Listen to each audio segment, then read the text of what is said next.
everybody. End of the workday for me. I wanted to just kind of give you an update so you can see how crazy things can get.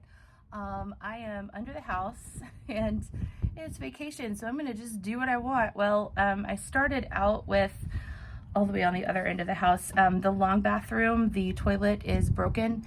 And so I pulled that out, and since I already have the new toilet, I was going to go ahead and install that. Of course, that's a million steps and pieces and parts and everything.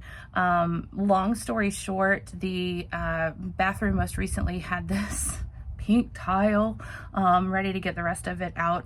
But when you put that tile in on top of the historic floor, they needed to raise the toilet flange up to secure everything. And so in doing so, now that I'm dropping it back down to the original floor, that flange doesn't work. So I had to go get a new flange, and as I was doing that, of course, I'm going to have to redo a little bit of the PVC that comes out underneath the floor. And in doing that, I decided, now is the perfect time to reinforce the floor in that location. Just imagine if you have like a 300 or 400 pound person that sits down very quickly or kind of collapses on that toilet in that area, you end up with quite the point load. So I want to plan for that. I'm not saying that anybody's 400 pounds, but it's definitely something that in the commercial world we do see damage. So it's not going to 100% prevent it, but it's definitely a smart decision. So that's what I was working on. To do that, I had to go get a piece of wood. I'm still not happy with the fasteners that I got, but they're shorter than what I previously had. So I needed to crawl under there, measure for that piece of wood, and then I'll crawl back under with the pre-cut piece and screw it up, basically. You can't see above me, but basically screw it in between the joists to the underside of the floor for some additional support. But you guys know me, I don't like to work overhead. I certainly don't like to, at the end of the day, be upside down screwing something in. So it's a super tight spot. So I guess I'm like kind of procrastinating, but I deserve it. It's vacation. So one thing that I have really been wanting to get cleaned out is this last little area over here. This is underneath the original kitchen, and the whole house was like this, just wires and drain pipes and water lines, and they made no sense whatsoever. Some of the water lines would come in one direction and cut over and then double back on themselves, and it was just a hot mess, a ton of spaghetti. And so I'm starting to make a pile and cut things out, but this is very indicative of what it has been under here. So this is on the other side, a much cleaner version. Now the yellow wire that you see, that is the new wire. It's capable of handling a little bit more load, so we like that.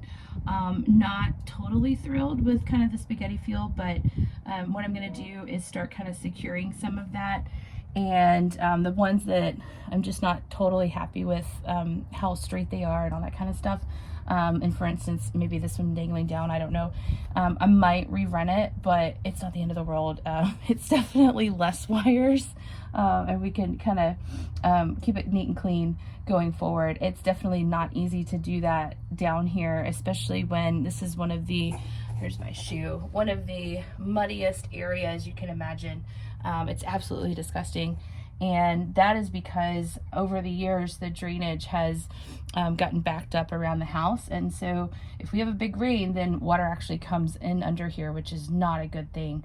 So that's one of the other tasks, is to put in French drains to help resolve some of those issues.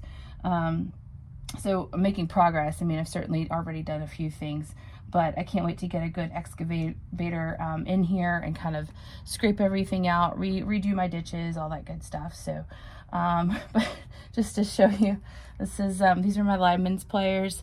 I absolutely love these.